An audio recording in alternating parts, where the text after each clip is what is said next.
Welcome to the 2021 Plane Pole Challenge Kickoff meeting. This year's Plane Pole Challenge is brought to you by the Law Enforcement Torch Run for Special Olympics Indiana and all of our great event sponsors: Orchard Software, CHA, Donata, Indianapolis Airport Authority, Butler, Fairman and Seifert, Pacers Sports Entertainment, Marquis Rental and Staging, and Sinorama. We hope you enjoy today's meeting. Following this recording, you will have a chance to ask questions at the end of this meeting. The Plane Pole Challenge raises vital funds to support the athletes that are involved in our programming. We'd like to share the spotlight on one of those athletes' stories to show the impact of your fundraising.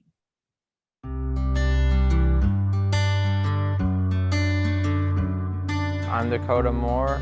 I'm 23 years old. I live in Princeton, Indiana, and I like to run sports. I've been running sports since I was 4 years old, and I want to keep at it. When I first found out he had intellectual disabilities, he was about 2 years old and he wasn't talking yet. So we were in with Healthy Families, and he actually had to have some speech therapy.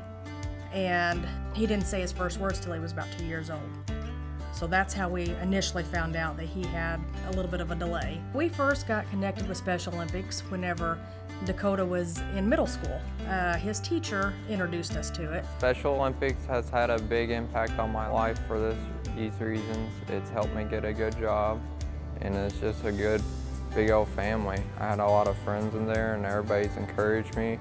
I honestly don't think I'd be where I was at without support and help. It's been a few years ago, I forget how long it's been, 3 or 4 years, I guess. I was introduced to the Enclave program. At that time, I came up here to the front, met Dakota, met his family, got to spend some time with them before they all came out, and it was really eye-opening to see what came of that whole program.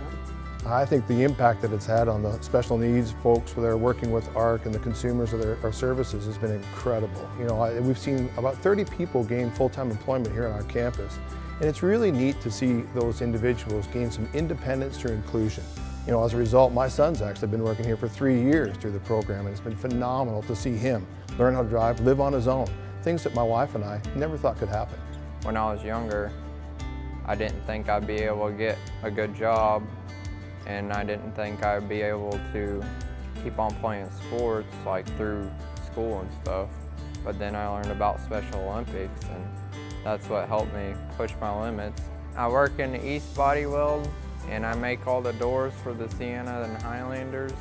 Every day, Dakota is always willing to learn, and he's always asking hey, can I do this? Can I do this? Will you get me in this class? And will you do this? He's always striving to do better. It all comes back to what he learned in Special Olympics and the things that he accomplished going to Olympics and going to Seattle. I think it all comes back to what he did learn in the Special Olympics. The reception that Dakota got when he got back from USA Games at Toyota was out of this world. They set him up on a trolley, they had a parade for him. Before Special Olympics, we kind of felt on our own. We haven't really known life without Special Olympics. Yeah, I don't think I'd be where I'm at without the help of Special Olympics Indiana.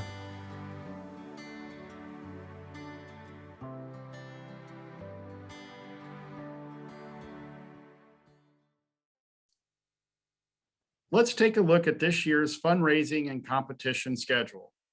First of all, teams pulling the plane this year will be comprised of 12-person teams. Start recruiting your team members early and recruit as many alternates as you would like. Bottom line, event day, you will have up to a maximum of 12 people to pull with your team. Unfortunately, this year, we will not be adding Special Olympics athletes to each team. The team will be who you bring to the event, and that will be no more than 12 people. The entry fee this year is $1,200 per team, and this competition will be to see who can pull the plane the fastest 12 feet. To get started, register at planepolein.org. Create your team, and then after your team is created, each person after the first one, which is your team captain, should go online and register just like you did. This helps us out keeping track of, one, who is coming to the event, 2, there will be a Plain Pole newsletter that will be sent out weekly to each person that registers. And then lastly, this will help us make sure that we're ready for the number of people coming out to our event. Very shortly, we will have Plain Pole kits available, which will include brochures and posters to help promote your event. Everything within these materials is available online, but we're happy to send you these materials to you so that you can, again, recruit your team members. This year, as we have in the past, each person will need to sign a waiver. We will have those waivers available in the Plain Pole kits as well as online. Right before the competition, we have what's called Polar Express Day. This is your chance for your team captain to come into our office on Tuesday, September 7th from noon to 6 p.m. For doing so, we will give the team captain an 8x10 team photo free of charge. This will be your chance to pick up your souvenir t-shirts. And lastly, and most importantly, this gives your team a chance, first come, first serve, to pick when in the morning your team will pull the plane. If you're not able to attend on Polar Express Day, you will be randomly assigned to pull in the afternoon or during the time of the day where it's basically moves into an open category where when you're ready to pull, you go to the staging tent as instructed. As part of the Plain Pole Challenge, we'll be recognizing those teams that win the following categories. We'll be giving an award to the team that raises the most money. We will also be giving an award to the team that pulls the plane the fastest. Additionally, we'll be recognizing the team that has the best costume and the team that shows the most spirit at the event. In addition to that, we'll also recognize the team that pulls the plane fastest in the following divisions: the Public Safety Division, our high school teams, our college teams, the open division, the team that pulls the plane the fastest in the corporate division. In the insurance category, our law firms, construction companies, and engineering firms. Additionally, we will also be giving prizes for the following. Those teams that raise the minimum $1,200 will each receive a t-shirt from the Plain Pole Challenge. Those teams that reach the $2,500 fundraising level will have their choice of receiving the Plain Pole blanket or the Plain Pole cooler. The teams that get to the $4,000 fundraising level will receive both the Plain Pole blanket and the Plain Pole cooler. I'd like to introduce longtime supporter Simon Davies with CHA, who is at this time going to speak about his experience about putting your team members together, recruiting them, as well as some fundraising tips. My name is Simon Davies, as Scott said. This will be my 13th Plain Pole. Really my history of being involved with the Plain Pole is a microcosm of what I'm going to talk to you about. When you're looking at recruiting a team to be part of the Special Olympics Plain Pole, I came out for the first time to pull a plane. The opportunity to get on a rope and move a 100,000 plus pound aircraft is, boy, that's a challenge. So I came out to pull a plane, but then I stayed because of Special Olympics. And that's the hook that I've used over the years to recruit people to be out on the tarmac that day, and then to provide the longevity of the same people coming back year after year. So really, that's the secret from a recruitment perspective. Challenging people to come out and pull a plane is it's a conversation starter. It's a motivator. You can put it as a team building exercise. Getting a company motivated to represent the company, to come out there and pull that plane.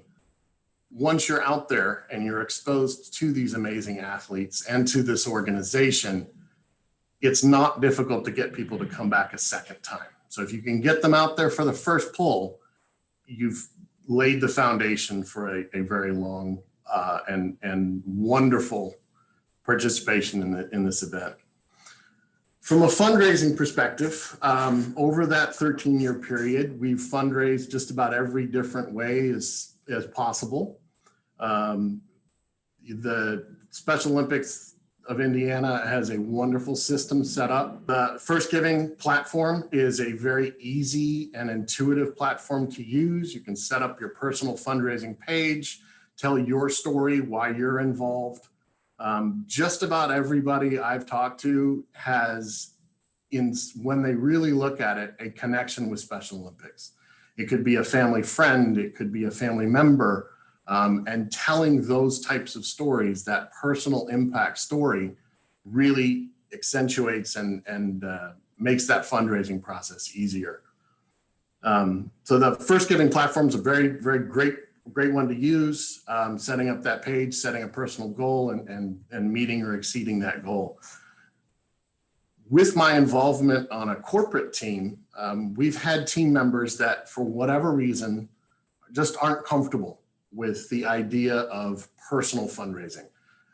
Whether it be they have kids in school and it seems like every other week there's a fundraiser coming home and they're trying to ask people to buy cookie dough or candles or something else. I mean, all of those are very separate and different from raising money to support Special Olympics, but there is a fundraising overload, or can be. What we've done in those circumstances, we've set up a single page for our corporate team. Everybody uses the same link, and together we make it a group effort to raise that money. And that's been very successful in that corporate office environment, because you always have those one or two people that are willing to ask anybody at any point in time. We've gotten our clients, we've gotten our service providers, subcontractors to participate by challenging them. We've internally done fundraising competitions where we'll give away a piece of company clothing, a polo shirt or something else. One year we actually had a parking space where the top fundraiser internally got a special parking place in our parking garage. So there's a lot of things you can do, a lot of creativity you can bring to that fundraising process. But ultimately it comes down to the story. And that story with Special Olympics is an easy one to tell. As soon as you meet one of these athletes, as soon as you interact with the amazing staff of Special Olympics Indiana, you will have that story to tell. And it is telling that story and being that ambassador for this organization that makes this an easy yes for a lot of people. The last thing I would be very remiss in mentioning is all of this gets wrapped up into the actual day of the plane pull. So you've recruited people to come out and pull a plane, you've raised some money, you get out there for the first time at the plane pull. Enjoy that day. Even last year with the very strange world we were moving through at that point in time, there were still the basic opportunities to enjoy that day. And it is so important. Having a group identity when you walk out onto that tarmac can be such an uplifting and bonding experience for your team that I highly recommend it. Now, you don't have to go as far as some teams do. I know one year there was a team entirely built of T-Rexes, those inflatable T-Rex costumes, which were absolutely fantastic. Last year, I think there was a Star Wars based team, if I remember correctly. So, I mean, that's the, the ultimate extreme for that. But even just having an identity within your own team specific to that team, where you all look the same and maybe a little bit different from the other teams, can accentuate that bonding and experience. Take advantage of that opportunity to set up a little campsite. Even just having everybody bring a chair, sitting around, talking, visiting with the other teams, it can really accentuate the positive experience of the day. But most importantly, when you're out there at the plane pool, to whatever degree is safe for you and for everybody else, interact with the Special Olympics athletes. That's why we're there. That's why we're moving this plane. That's why we raise this money. And I guarantee you, the stories and achievements that you hear about will have you thinking about 2022. There's not a shred of doubt in my mind. Like I said, 13 years ago, 2009, I came out there to pull a plane. I met Special Olympic athletes, I met the staff of Special Olympics, and I've been here every year ever since, and that's why I come back. So enjoy, recruit the team to pull the plane, but stick around for the Special Olympics. Now let's take a look at the event day schedule. As we have in the past, we will continue to have a car show at our Plane Pull Challenge. This event is separate from the plane pull and has its own registration fee. Please visit our website at planepullin.org for further registration information. Joining us again this year is our valuable sponsor from Pacer Sports and Entertainment doing the Hot Shot Challenge. This event is sponsored by them and will be offered to top fundraising teams and sponsors. This event will be by invitation only, although our friends with the Pacers will be bringing other assets to share with you during the day. Another very popular asset during the Plane Pull Day is what we call the Oasis. This is in partnership with Sun King Brewery, which will be offering adult beverages, must be 21 to purchase and to be able to enter this portion of the venue. Lastly, a couple popular events that we've done in the past that unfortunately we're not able to do in 2021 will be the athlete pool of Special Olympics athletes joining your team as additional participants, along with the kids exhibition pool, which had been free of charge in the past to families that brought their children. We are not able to do that as a part of our event this year. The venue is still located at the Postal Hub, located at the International Airport in Indianapolis. Parking is free, but if you'd like surface parking, a $10 donation is required and is right next to the venue. The registration process will require each person to sign a waiver upon arrival on the venue. When you turn in your waiver, you will also receive a wristband. That wristband is what you need to be able to pull the plane with your team. Team captains additionally should turn in any additional funds from your team and pick up your shirts if you are not able to come to Polar Express Day. There will be a location on site for each team to have their own personal campsite if you choose to spend the day with us. We also, again, will have a photo plane if you choose to get your team picture taken. 12-person teams allow additional spacing between pullers so that we can keep social distance as well as keeping everybody safe during the plane pull experience. Special Olympics Indiana will provide gloves to each participant, as you can see in this picture here, so that we can help keep the plane pull rope as clean as possible. This year in the carnival area, we will also have food vendors available.